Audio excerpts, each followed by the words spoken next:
ನಮಸ್ತೆ ಹಿರಿಯೂರು. ವೇದಿಕೆಯಲ್ಲಿರುವ ನಮ್ಮ ಕಾಲೇಜಿನ ಪ್ರಾಂಶುಪಾಲರಾದ ಶ್ರೀಮತಿ ಬಿಂದು ಮೇಡಮ್ ಅವರೇ, ಹಾಗೂ ನಮ್ಮ ಕಾಲೇಜಿನ ಪ್ಯಾರಾಮೆಡಿಕಲ್ ಕಾಲೇಜಿನ ವ್ಯವಸ್ಥಾಪಕರಾದ ಶ್ರೀಯುತ ಗಿರೀಶ್ ಸರ್ ಅವರೇ, ಹಾಗೂ ರಾಕೇಶ್ ಅವರೇ, ವಿನೋದ್ ಅವರೇ, ಮತ್ತು ನಮ್ಮ ಸಂಸ್ಥೆಯ ಸಂಸ್ಥಾಪಕ ಅಧ್ಯಕ್ಷರಾದ ಡಾಕ್ಟರ್ ವಿ ಬಸವರಾಜ್ ಸರ್ ಅವರೇ, ಹಾಗೂ ಅವರ ಶ್ರೀಮತಿಯವರಾದ ವಸಂತ್ ಕುಮಾರಿ ಅವರೇ, ಮಕ್ಕಳಾದ ಅವಿನಾಶ್ ಮತ್ತು ಅಭಿಲಾಷ್ ಅವರೇ, ಹಾಗೂ ನಮ್ಮ ಕಾಲೇಜಿನ BD ಕಾಲೇಜಿನ ಪ್ರಾಂಶುಪಾಲರೇ ಹಾಗೂ ಉಪನ್ಯಾಸಕರೇ, ಹಾಗೂ ನಮ್ಮ ಭಾರತ ವಿದ್ಯಾಸಂಸ್ಥೆಯ ಎಲ್ಲ ಸಿಬ್ಬಂದಿ ವರ್ಗದವರೇ, ಶಿಕ್ಷಕರೇ, ಈ ದಿನ 74ನೇ ಸ್ವಾತಂತ್ರ್ಯ ದಿನಾಚರಣೆಯನ್ನು ಆಚರಿಸಿದ್ದೇವೆ. ಈ ಸ್ವತಂತ್ರ ದಿನಾಚರಣೆಯಲ್ಲಿ ನಾವು ನಮ್ಮ ಕೆಲವು ಉದ್ದೇಶಗಳನ್ನು ಮತ್ತು ಕೆಲವು ಬದಲಾವಣೆಗಳನ್ನು ಮಾಡಬೇಕಾದಂತಹ ಸಂದರ್ಭ. ಹಾಗಾಗಿ ನಮಗೆ ಸ್ವತಂತ್ರ ಯಾವ ರೀತಿ ಬಂತು ಅನ್ನೋದ್ರ ಬಗ್ಗೆ ಒಂದೆರಡು ಮಾತಲ್ಲಿ ಹಂಚಿಕೊಳ್ಳೋದಕ್ಕೆ ಇಷ್ಟಪಡ್ತೇನೆ. ಮೊದಲನೇದಾಗಿ ನಮಗೆ 1947 ಆಗಸ್ಟ್ 15ಕ್ಕೆ ನಮಗೆ ಸ್ವತಂತ್ರವನ್ನು ನಾವು ಪಡ್ಕೊಂಡ್ವಿ. ಆದರೆ ಇಂದಿನ ಇತಿಹಾಸ ನೋಡ್ತಾ ಹೋದರೆ 1830ರಲ್ಲೇ ಸಂಗೊಳ್ಳಿ ರಾಯಣ್ಣ ಅವರು ಈ ಪ್ರಕ್ರಿಯೆಯನ್ನು ಕರ್ನಾಟಕ ರಾಜ್ಯದಲ್ಲಿ ಸಂಬಂಧಪಟ್ಟಂತೆ ಬ್ರಿಟಿಷರ ವಿರುದ್ಧ ಹೋರಾಟವನ್ನು ಪ್ರಾರಂಭ ಮಾಡ್ತಾರೆ. 1830 ಪ್ರಾರಂಭ ಮಾಡ್ತಾರೆ. ಮೊದಲನೇದಾಗಿ ಅವರು ನೀವು ಭಾರತವನ್ನು ಬಿಟ್ಟು ತೊಲಗಿ ಅನ್ನೋ ಕೂಗನ್ನು ಕರ್ನಾಟಕದಿಂದಲೇ ಮೊದಲನೇದಾಗಿ ಪ್ರಾರಂಭ ಆಗೋಂತಹ ಸಂದರ್ಭ ಬರುತ್ತೆ. ಆದರೆ ಅದನ್ನು ದೇಶ ತುಂಬ ವಿಸ್ತರಿಸೋಕ್ಕಾಗಲ್ಲ. ಅಲ್ಲಿಂದ ಪ್ರಾರಂಭ ಆಗಿ ಮತ್ತೆ ನಮಗೆ ಅನೇಕ ಹೋರಾಟಗಾರರು ಈ ದೇಶಕ್ಕೆ ಸ್ವತಂತ್ರವನ್ನು ತಂದುಕೊಟ್ಟಿದ್ದಾರೆ. ಎಲ್ಲರ ಪರಿಚಯ ಅವರೆಲ್ಲರೂ ಗಾಂಧೀಜಿಯವರು ಇರ್ಬೋದು, ನೆಹರು ಅವರು ಇರ್ಬೋದು, ಮತ್ತು ಸಂಗೊಳ್ಳಿ ರಾಯಣ್ಣ ಅವರು ಇರ್ಬೋದು, ಲಾಲಾ ಲಜಪತ್ ರಾಯ್ ಇರ್ಬೋದು, ಅನೇಕರು ಈ ದೇಶಕ್ಕೆ ಸ್ವತಂತ್ರವನ್ನು ತಂದುಕೊಟ್ಟಿದ್ದಾರೆ. ಅನೇಕ ಜನ ಹುತಾತ್ಮರಾಗಿದ್ದಾರೆ. ಬಹಳ ವಿವರವಾಗಿ ಹೇಳಬೇಕು ಅಂತಂದರೆ ಬಹಳ ಜನ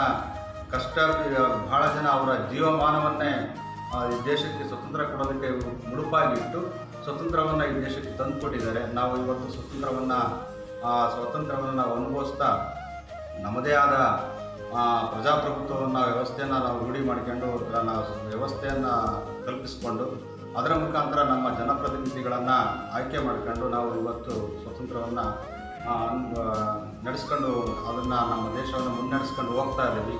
ಹಾಗಾಗಿ ಡಾಕ್ಟರ್ BR ಅಂಬೇಡ್ಕರ್ ಅವರು ಈ ಭಾರತ ದೇಶಕ್ಕೆ ಸಂವಿಧಾನವನ್ನು ರಚಿಸಿದರು.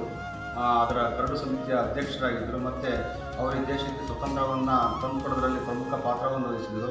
ಮತ್ತು ನಮ್ಮ ಮುಂದಿನ ಕನಸಿನ ಭಾರತ ಯಾವ ರೀತಿ ಇರಬೇಕು ಅನ್ನೋದನ್ನು ಸಮೇತ ಒಂದು ಕಲ್ಪನಾತೀತವಾಗಿ ಎಲ್ಲರ ಸಲಹೆ ಸೂಚನೆಗಳನ್ನು ಪಡೆದು ಈ ದೇಶಕ್ಕೊಂದು ಉತ್ತಮವಾದ ಒಂದು ಸಂವಿಧಾನ ಕೊಟ್ಟಿದ್ದಾರೆ. ಆ ಸಂವಿಧಾನ ಕೊಟ್ಟಿರೋದ್ರಿಂದಲೇ ನಾವು ಇವತ್ತೆಲ್ಲ ಈ ಎಲ್ಲ ಅಧಿಕಾರ ಮತ್ತು ಎಲ್ಲ ವ್ಯವಸ್ಥೆ ನಾವು ಒಂದು ಉತ್ತಮವಾದ ಜೀವನವನ್ನು ನಡೆಸೋದಕ್ಕೆ ಸಹಕಾರಿಯಾಗಿದೆ. ಎಲ್ಲರೂ ಯಾವುದೇ ಸಮಾಜದಲ್ಲಿ ಯಾವುದೇ ವ್ಯಕ್ತಿ ತುಳಿತಕ್ಕೊಳಗಾಗಿರಲಿ, ಮತ್ತು ನಿರ್ಗತಿಕರಾಗಿರಲಿ, ಅಸಹಾಯಕರಾಗಿರಲಿ, ಮತ್ತು ಎಲ್ಲರನ್ನೂ ರಕ್ಷಿಸುವಂತಹ ಒಂದು ಸದುದ್ದೇಶವನ್ನು ಇಟ್ಟುಕೊಂಡು ನಮ್ಮ ಭಾರತ ದೇಶದ ಸಂವಿಧಾನವನ್ನು ರಚಿಸಿದ್ದಾರೆ. ನಮ್ಮ ಭಾರತ ದೇಶದ ಸಂವಿಧಾನವೇ ನಮ್ಮ ದೇಶಕ್ಕೊಂದು ಭಗವದ್ಗೀತೆ ಅಂತಲೂ ಸಹ ಈ ಸಂದರ್ಭದಲ್ಲಿ ಹೇಳ್ಬೋದು. ಮತ್ತು ಗಾಂಧೀಜಿ ಮತ್ತು ಅನೇಕ ಸ್ವತಂತ್ರ ಹೋರಾಟಗಾರರು ಅಂಬೇಡ್ಕರ್ ಅವರು ಒಂದು ಕನಸನ್ನು ಕಂಡಿದ್ದರು. ಈ ದೇಶವನ್ನು ಆಳುವಂಥ ವ್ಯಕ್ತಿ ಈ ಜನಗಳ ಮಧ್ಯೆ ಹುಟ್ಟಿ ಬಂದವನಾಗಿರಬೇಕು. ಯಾವುದೇ ರಾಜಮನೆತನ, ಎಲ್ಲ ಒಂದು ಪ್ರತಿಷ್ಠಿತ ರಾಜಮನೆತನ, ಬೇರೆ ಮನೆತನಗಳಿಂದ ಹುಟ್ಟಿ ಬಂದಂತಹ ವ್ಯಕ್ತಿಗಳು ಈ ದೇಶವನ್ನು ಮುನ್ನಡೆಸೋದು ಕಷ್ಟ ಇನ್ನು ಮುಂದೆ. ಹಾಗಾಗಿ ಜನಗಳ ಮತ ಗಳಿಸಿ, ಜನಗಳ ಅಭಿಪ್ರಾಯವನ್ನು ಪಡೆದು, ಜನಗಳ ಮಧ್ಯೆ ಹುಟ್ಟಿ ಅಲ್ಲಿಂದ ಬಂದಂತಹ ವ್ಯಕ್ತಿ ಈ ದೇಶವನ್ನು ಆಳಬೇಕು. ಅದೆಲ್ಲವೂ ಸಮೇತ ಈ ದಿನ ನಡ್ಕೊಂಡು ಬರ್ತಾ ಇದೆ. ಮತ್ತು ಇದರ ಮುಂದುವರೆದ ಭಾಗವಾಗಿ ಈಗಾಗಲೇ ನಾವು ಸ್ವತಂತ್ರ ಪಡೆದು 74 ವರ್ಷಗಳನ್ನು ಸಂದಿದ್ದೇವೆ. ಅನೇಕ ಬದಲಾವಣೆಗಳನ್ನು ನಾವು ಈ ಸಂದರ್ಭದಲ್ಲಿ ಕಂಡಿದ್ದೇವೆ. ಅನೇಕ ಬದಲಾವಣೆಗಳಾಗಿದೆ, ಬಹಳ ಬದಲಾವಣೆಗಳಾಗಿದ್ದಾವೆ. ಎಲ್ಲ ಕ್ಷೇತ್ರಗಳಲ್ಲಿ ಕೃಷಿ, ಕೈಗಾರಿಕೆ, ಶಿಕ್ಷಣ, ಎಲ್ಲ ಕ್ಷೇತ್ರಗಳಲ್ಲಿ ಬದಲಾವಣೆಯನ್ನು ಕಂಡು ಈ ದಿನ ನಾವು ವಿದ್ಯಾರ್ಥಿಗಳನ್ನು ವಿದ್ಯಾರ್ಥಿಗಳನ್ನು ಪ್ರಗತಿಯನ್ನು ಕಂಡು ದೇಶವನ್ನು ಮುನ್ನಡೆಸುವಂತಹ ಸ್ಥಿತಿಗೆ ನಾವು ಈ ದಿನ ತಲುಪಿದ್ದೇವೆ. ಮತ್ತು ಈ ದಿನ ನಾವು ಎಲ್ಲ ಬದಲಾವಣೆಯೊಂದಿಗೆ ಆನ್ಲೈನ್ ಶಿಕ್ಷಣ ಎನ್ನುವ ಒಂದು ಪದ್ಧತಿ ಸಮೇತ ಈಗಾಗಲೇ ಬಂದು ಒದಗಿದೆ. ಇದು ಬರುತ್ತೆ ಅಂತ ನಾವು ನಿರೀಕ್ಷೆ ಮಾಡಿರಲಿಲ್ವ. ಅನಿರೀಕ್ಷಿತವಾಗಿ ಬೇರೆ ದೇಶಗಳ ಒಂದು ಕಪಿಮುಷ್ಟಿಗೆ ಸಿಲುಕಿ ಯಾವುದೋ ಒಂದು ನಮಗೆ ಕೊರೋನಾ ಅನ್ನೋವಂಥ ಒಂದು ಕಾಯಿಲೆ ಇವತ್ತು ನಮ್ಮ ದೇಶಕ್ಕೂ ಸಮೇತ ಬಂದು ಪ್ರತಿ ಹಳ್ಳಿ, ಪ್ರತಿ ಗ್ರಾಮ, ಪ್ರತಿ ಕುಟುಂಬವನ್ನು ಸಮೇತ ತಲುಪುವಂಥ ಸ್ಥಿತಿ ಬಂದಿದೆ. ಅದು ಏನು ವಾಸಿಯಾಗುವಂಥ ಕಾಯಿಲೆ, ಅದ್ರ ಬಗ್ಗೆ ನಾವು ಯಾರೂ ಭಯ ಪಡೋದು ಬೇಡ. ಮತ್ತು ನಾವು ಈಗ ನಮ್ಮ ಒಂದು ಶೈಕ್ಷಣಿಕ ವ್ಯವಸ್ಥೆ ಸಂಪೂರ್ಣವಾಗಿ ಹಾಳಾಗಿ ಹೋಗಿದೆ. ಹಾಗಾಗಿ ಅದನ್ನು ವ್ಯವಸ್ಥೆಯನ್ನು ಸರಿಪಡಿಸೋದಕ್ಕೆ ಸರ್ಕಾರ ಅನೇಕ ಪ್ರಯತ್ನಗಳನ್ನು ಮಾಡ್ತಾ ಇದೆ. ಆನ್ಲೈನ್ ಶಿಕ್ಷಣವನ್ನು ಕೊಡಬೇಕು, ಆನ್ಲೈನ್ ಶಿಕ್ಷಣವನ್ನು ಕೊಟ್ಟು ಅದರಿಂದ ಮುಖಾಂತರ ಈ ವರ್ಷದ ಶೈಕ್ಷಣಿಕ ವ್ಯವಸ್ಥೆಯನ್ನು ಮುಂದುವರಿಸಬೇಕು ಅಂತೇಳ್ಬಿಟ್ಟು ಅದನ್ನು ರೂಢಿ ಮಾಡ್ಕೊಂಡು ಹೋಗೋದಕ್ಕೆ ಸರ್ಕಾರ ಒಂದು ಪ್ರಯತ್ನದಿದೆ. ಆ ಪ್ರಯತ್ನಕ್ಕೆ ಎಲ್ಲ ಶಿಕ್ಷಣ ಸಂಸ್ಥೆ ಮತ್ತು ಎಲ್ಲ ವ್ಯವಸ್ಥೆಗಳು ಸಹ ಸ್ಪಂದಿಸಬೇಕಾದಂತಹ ಸಂದರ್ಭ ಬಂದು ಒದಗಿದೆ.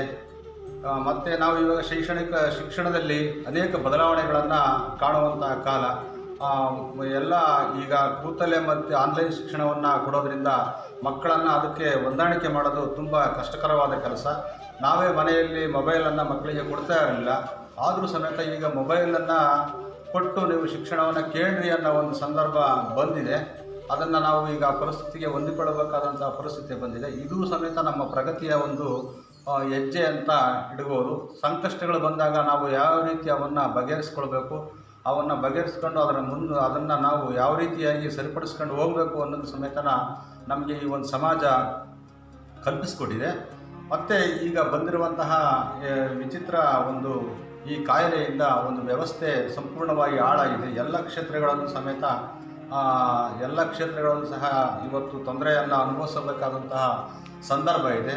ನಾವು ಒಂದು ಸಂಕಲ್ಪ ಮಾಡಬೇಕು, ಈ ಕಾಯಿಲೆಯನ್ನು ನಾವು ಸಂಪೂರ್ಣವಾಗಿ ನಮ್ಮ ದೇಶದಿಂದ ಹೊರ ಹಾಕುವ ಅದರಲ್ಲಿ ನಿಟ್ಟಿನಲ್ಲಿ ಎಲ್ಲರೂ ಸಮೇತ ಸರ್ಕಾರ ಏನು ನೀತಿ ನಿಯಮಗಳನ್ನು ಮಾಡುತ್ತೆ, ಸರ್ಕಾರ ಏನು ವ್ಯವಸ್ಥೆಯನ್ನು ಕಲ್ಪಿಸುತ್ತೆ, ಏನು ನಮಗೆ ಮಾರ್ಗದರ್ಶನವನ್ನು ಕೊಡುತ್ತೆ, ಆ ಮಾರ್ಗದರ್ಶನವನ್ನು ನಾವು ಎಲ್ಲರೂ ಸಮೇತ ಅವನ್ನು ಅಳವಡಿಸಿಕೊಂಡು ಸರಿದಾರಿಯಲ್ಲಿ ತಂದು ವ್ಯವಸ್ಥೆಯನ್ನು ನಾವು ಸರಿಪಡಿಸ್ಕೋಬೇಕಾದಂಥ ಸಂದರ್ಭ ಇದೆ. ಇದು ಹಿಂಗೆ ಮುಂದುವರಿಯುತ್ತೆ ಅಂತ ಹೇಳೋಕ್ಕಾಗೋದಿಲ್ಲ. ಬದಲಾವಣೆಗಳು ಆಗ್ತಾ ಇರ್ತವೆ. ಆ ಬದಲಾವಣೆಗೆ ನಾವು ಹೊಂದಿಕೊಂಡು ಆ ಬದಲಾವಣೆಗೆ ಹೊಂದಿಕೊಂಡು ವ್ಯವಸ್ಥೆಯನ್ನು ಸರಿಪಡಿಸ್ಕೋಬೇಕು. ನಾವು ಆ ಬದಲಾವಣೆಗೆ ಹೊಂದಿಕೊಳ್ಳದೆ ನಾವೇ ನಮ್ಮದೇ ಆದ ಮಾರ್ಗಗಳನ್ನು ರೂಢಿಸಿಕೊಂಡಾಗ ನಾವು ಬದಲಾವಣೆ ಆಗೋದು ಕಷ್ಟ ಆಗುತ್ತೆ. ಆ ಬದಲಾವಣೆಗೆ ಹೆಂಗೆ ಅಂತಂದರೆ ಈಗ ಅನೇಕ ದೇಶಗಳು ಜಾತಿ, ಧರ್ಮ, ಬೇರೆ ಬೇರೆ ವಿಷಯಗಳಿಗೆ ದ್ವೇಷ, ಅಸೂಯೆಗಳನ್ನು ಹುಟ್ಟಿ ಹಾಕ್ಕೊಂಡು ಮತ್ತು ಮನುಷ್ಯತ್ವವನ್ನೇ ಕಳೆದುಕೊಂಡು ವರ್ತಿಸುವಂತಹ ಈ ಪ್ರಗತಿಯಲ್ಲಿ ಮನುಷ್ಯತ್ವವನ್ನೇ ಕಳೆದುಕೊಂಡು ವರ್ತಿಸುವಂತಹ ಬದಲಾವಣೆಗಳು ಸಮೇತ ಆಗ್ತಾ ಇದ್ದಾವೆ. ಇವೆಲ್ಲ ನೀವು TV ಮಾಧ್ಯಮದಲ್ಲಿ, ಪೇಪರಲ್ಲಿ ನೋಡ್ತಾ ಇದ್ದೀರಾ. ನಾವು ಎಲ್ಲರೂ ಸಮೇತ ಮನುಷ್ಯರು, ನಾವು ಮೊದಲು ಮನುಷ್ಯರು, ನಂತರ ನಮ್ಮ ಎಲ್ಲ ಕಾರ್ಯಕ್ರಮಗಳು ಇರ್ತವೆ. ನಾವು ಮೊದಲು ಮನುಷ್ಯರಾಗಬೇಕು, ಮಾನವನಾಗಬೇಕು. ಮೊದಲು ಮಾನವನಾಗಿ ವಿಶ್ವಮಾನವನಾಗಿ ಈಗ ಎಲ್ಲ ದೇಶಗಳ ಗಡಿಯಲ್ಲಿ ಸೈನಿಕರು ನಿಂತು ಸೈನ್ಯವನ್ನು ತೊಡಗಿಸಿಕೊಂಡು ದೇಶವನ್ನು ಕಾಯುವಂತಹ ಪರಿಸ್ಥಿತಿ ಮುಂದೆ ಹೋಗಿ ವಿಶ್ವಮಾನವರಾಗಬೇಕು. ವಿಶ್ವದಲ್ಲಿರುವ ಎಲ್ಲ ರಾಷ್ಟ್ರಗಳು ಒಂದೇ ದೇಶ ಅನ್ನುವ ಒಂದು ಮನೋಭಾವನೆ ಈ ಮುಂದಿನ ದಿನಗಳಲ್ಲಿ ಬಂದು ಅನೇಕ ಬದಲಾವಣೆಗಳನ್ನು ತಂದು ಈಗ ಎಲ್ಲ ಕ್ಷೇತ್ರಗಳಲ್ಲಿ ಯಾವ ರೀತಿ ಬದಲಾವಣೆ ಆಗಿದೆಯೋ ಈ ಕ್ಷೇತ್ರದಲ್ಲೂ ಸಮೇತ ವಿಶ್ವಮಾನವರಾಗುವ ಕ್ಷೇತ್ರದಲ್ಲೂ ಸಮೇತ ಬದಲಾವಣೆಗಳನ್ನು ತಂದು ನಾವು ಈ ದೇಶವನ್ನು ಮುನ್ನಡೆಸ್ಕೊಂಡು ಹೋಗುವಂತಹ ಕಾಲ ಬಂದಾಗ ನಾವು ಈ ಸ್ವತಂತ್ರ ತಂದುಕೊಟ್ಟಿದ್ದಕ್ಕೂ ನಮಗೆ ಸ್ವತಂತ್ರದ ಹಿರಿಯರು ಏನು ಗುರಿ ಉದ್ದೇಶಗಳನ್ನು ಇಟ್ಕೊಂಡು ಈ ಸ್ವತಂತ್ರವನ್ನು ತಂದುಕೊಟ್ರೋ ಅವೆಲ್ಲವೂ ಸಮೇತ ಈಡೇರದಂಗಾಗುತ್ತೆ. ಎಲ್ಲ ನನ್ನ ಪ್ರೀತಿಯ ಮಕ್ಕಳೇ, ಪೋಷಕ ಬಂಧುಗಳೇ, ಎಲ್ಲರೂ ಸಮೇತ ಎಲ್ಲ ಸರ್ಕಾರದ ನೀತಿಯ ನಿಯಮಗಳನ್ನು ಪಾಲಿಸೋಣ. ನಮ್ಮ ದೇಶದ ಪ್ರಗತಿಯಲ್ಲಿ ನಾವು ಒಂದು ಸಣ್ಣ ಕಿರು ಕಾಣಿಕೆಯನ್ನು ಕೊಡೋಣ. ದೇಶದಲ್ಲಿ ನಾವು ಈ ಎಲ್ಲ ನಮ್ಮ ಮಕ್ಕಳು ಮುಂದೆ ಯಾವ್ಯಾವ ಪ್ರಗತಿಯನ್ನು ಸಾಧಿಸ್ತಾರೆ ಅಂತ ಹೇಳೋಕ್ಕಾಗೋದಿಲ್ಲ. ಯಾರೂ ಸಮೇತ ಯಾವ ಮಕ್ಕಳು ಮತ್ತು ನಮ್ಮ ಈಗ ಲೈವ್ ನೋಡ್ತಿರೋಂಥ ಏನು ಪೋಷಕರಿದ್ದೀರಿ ಯಾರೂ ಸಮೇತ ಧೃತಿಗೆಡುವಂಥ ಅವಶ್ಯಕತೆ ಇಲ್ಲ.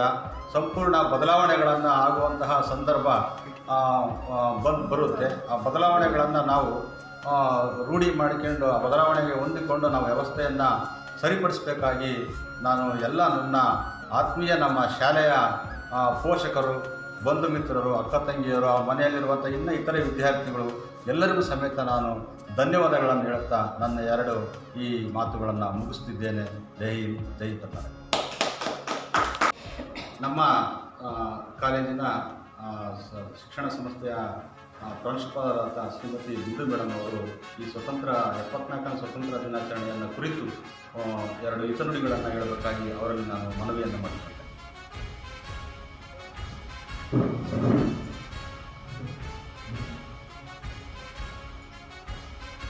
Honorable Chief Guest and respected Chairman, President Sir and his family members, and our board members of Girish Sir, Dorit Sir, and all my staffs, especially all my parents, all my dear parents and my students.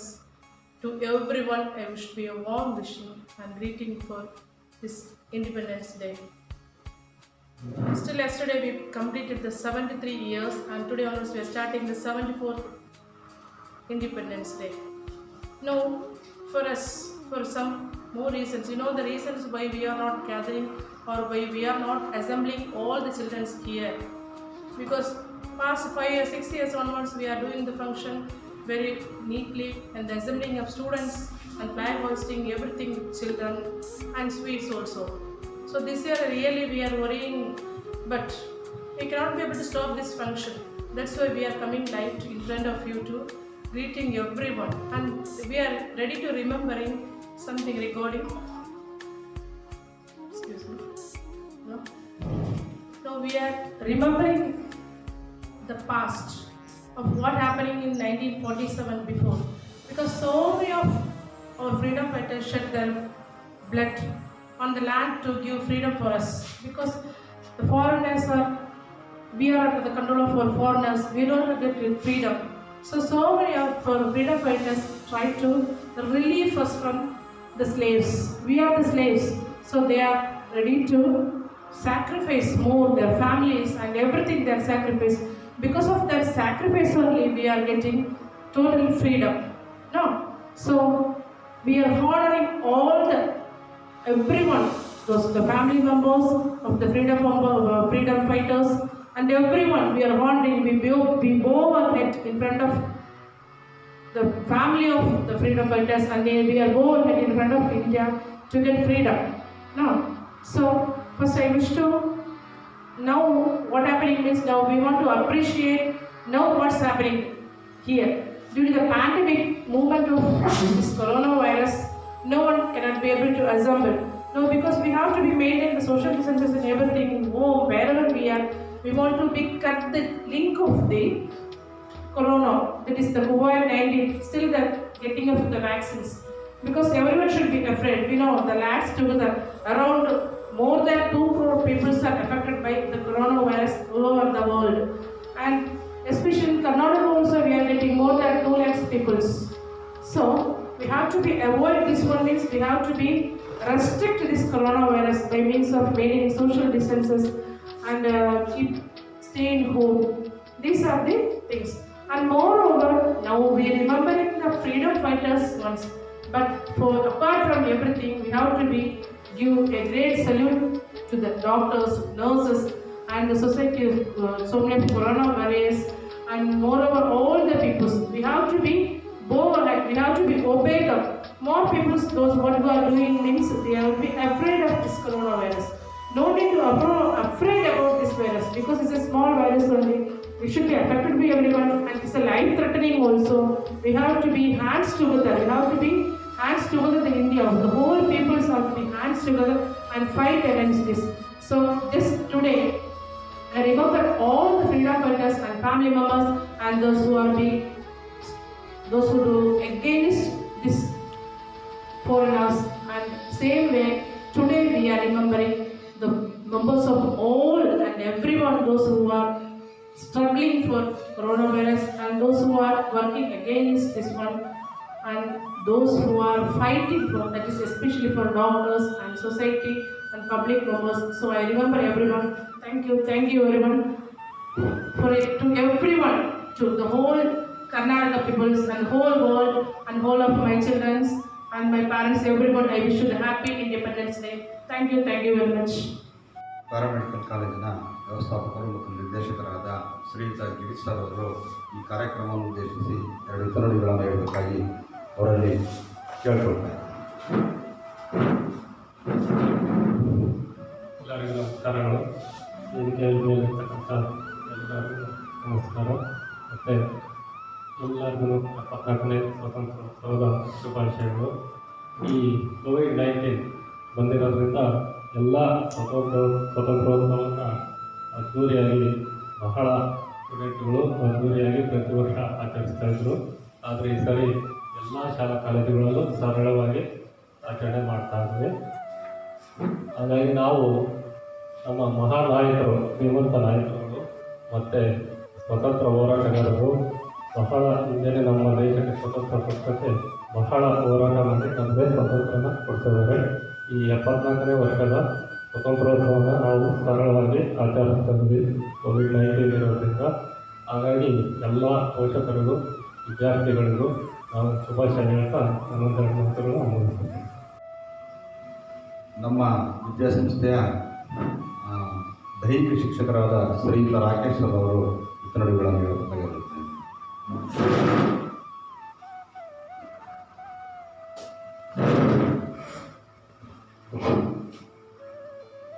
Bharati ವಿದ್ಯಾಸಂಸ್ಥೆ ಇವರ ಆಶ್ರಯದಲ್ಲಿ ಇಂದು ಸ್ವತಂತ್ರ ದಿನಾಚರಣೆಯನ್ನು ಹಮ್ಮಿಕೊಳ್ಳಲಾಯಿತು.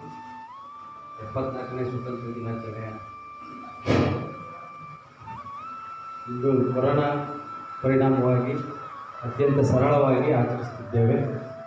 ಹಾಗೂ ಈ ಸಂದರ್ಭದಲ್ಲಿ ನಮ್ಮ ಸ್ವತಂತ್ರ ಬರುವುದಕ್ಕೆ ಕಾರಣಕರ್ತರಾಗಿರುವ ಅನೇಕ ನಮ್ಮ ಸ್ವತಂತ್ರ ಹೋರಾಟಗಾರರಿಗೆ ನಮನಗಳನ್ನು ಸಲ್ಲಿಸುತ್ತಾ, ಹಾಗೂ ನಮ್ಮ ಶಾಲೆಯ ಎಲ್ಲ ವಿದ್ಯಾರ್ಥಿಗಳಿಗೂ ಮತ್ತು ಪೋಷಕರಿಗೂ ಹಾಗೂ ನನ್ನ ದೇಶದ ಸಮಸ್ತ ಎಲ್ಲ ನಾಗರಿಕರಿಗೂ ಈ ಸಂದರ್ಭದಲ್ಲಿ ಸ್ವತಂತ್ರ ದಿನಾಚರಣೆಯ ಶುಭಾಶಯಗಳನ್ನು ಸಲ್ಲಿಸುತ್ತಾ ನನ್ನ 2 ಮಾತುಗಳನ್ನು ಮುಗಿಸ್ತೀನಿ. ಜೈ ಹಿಂದ್, ಜೈ Bharat.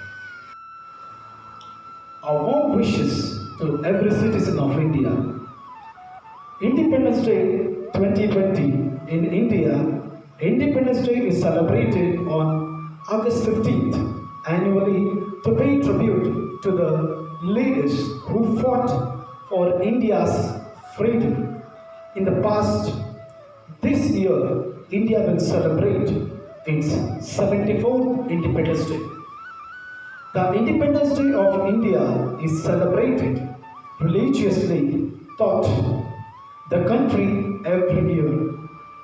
On this day, people in India pay respect to leaders who fought for India's freedom in the past. The day is marked throughout India with flag raising ceremonies, drills, and the singing of the Indian national anthem JNANA. Furthermore, the Prime Minister of India unfurls India's flag and holds a speech at the Red Fort in Old Delhi.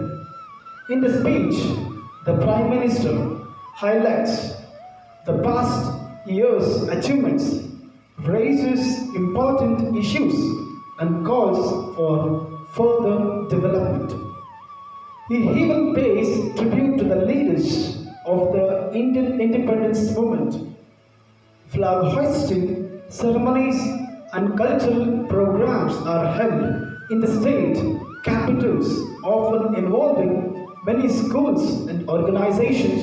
However, this year, due to ongoing pandemic, the celebration will be different. In 1757, British rule began in India, which was followed by the victory of East India Company at the Battle of Plassey. With its military strength, the British East India Company subsided local kingdoms and established themselves as the dominant force. during World War I, the India independence movement was started. It was led by Mahatma Gandhi, who advocated the method of non-violent, non-cooperation movement, which was followed by the civil disobedience movement. British government in early 1947 announced to transfer all powers to India by June 1948. Finally, on August 15, 1947, India was declared independence from British colonialism and from the reins of the control were handed over the leaders of the country. Independence coincidence with the partition of India into two countries, India and Pakistan, which occurred at midnight on August 15th, 1947. In Pakistan, India Independence Day is celebrated on August 14th. In India, Independence Day is celebrated on 15th August. On August 15, 2020, Indians across the nation will be commemorating the country's independence from British rule by celebrating its 74th Independence Day this year, but with a slight twist. Owing to the ongoing coronavirus pandemic, there will be no social gatherings. Instead, all the states and government offices have been asked to webcast their events on celebrations. Even the gathering at the Red Fort, where the flag is hoisted every Independence Day, will be limited. In lieu of the precautions taken, there will not be any grand performances with the military grants. Ideally, the citizens across the country sing and dance on the patriotic songs, hoist their true color flag, and enthusiastically recite poems remembering the sacrifices of Indian freedom fighters. For 200 years, Indians suffered domination of the British colonialists. Beginning in 1757, their control over the country was gained by the victory of the English East India Company at the Battle of Plassey. Indian history is read with the famous events of national and uprising which eventually threw the British out of the force to former Viceroy Lord Mountbatten to free India on August 15, 1947. After giving the mandate to transfer the power to Indians, the day also marked the partition of British-ruled India into two countries, India and Pakistan. The British were successful with their divide and rule policy, which led to violence between Muslims and Hindus. Owing to this unrest, a separate country was formed on the eve of August 14, 1947. After violent riots, massive coalitions, the displacement of nearly 15 million people from India. Independence India is a reminder of the sacrifices of our violent freedom fighters who stood up against the colonizers and even suffered harsh consequences unflinchingly so that the later generations could breathe in free air. Sledding for 200 years and claiming back our country makes us marvel at the great leaders.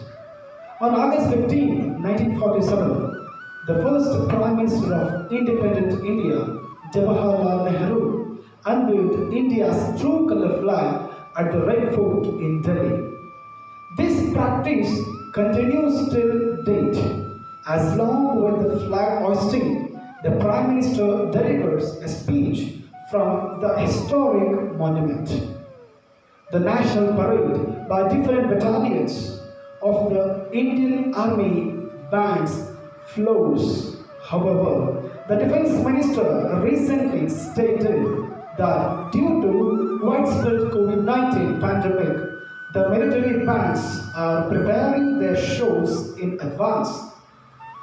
These are likely to be telecasted on Independence Day instead as a live performance.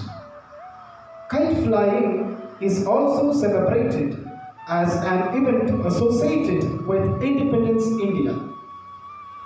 Independence Day, people symbolizes their patriotism from the country by using the flag in different sizes and also decorate their homes and belongings.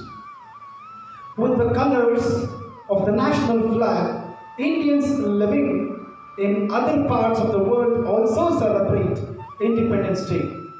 And several cities in the United States have declared India's Independence Day, August 15 as India Day.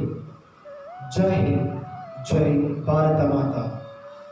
Thank you one and all for your patience listening.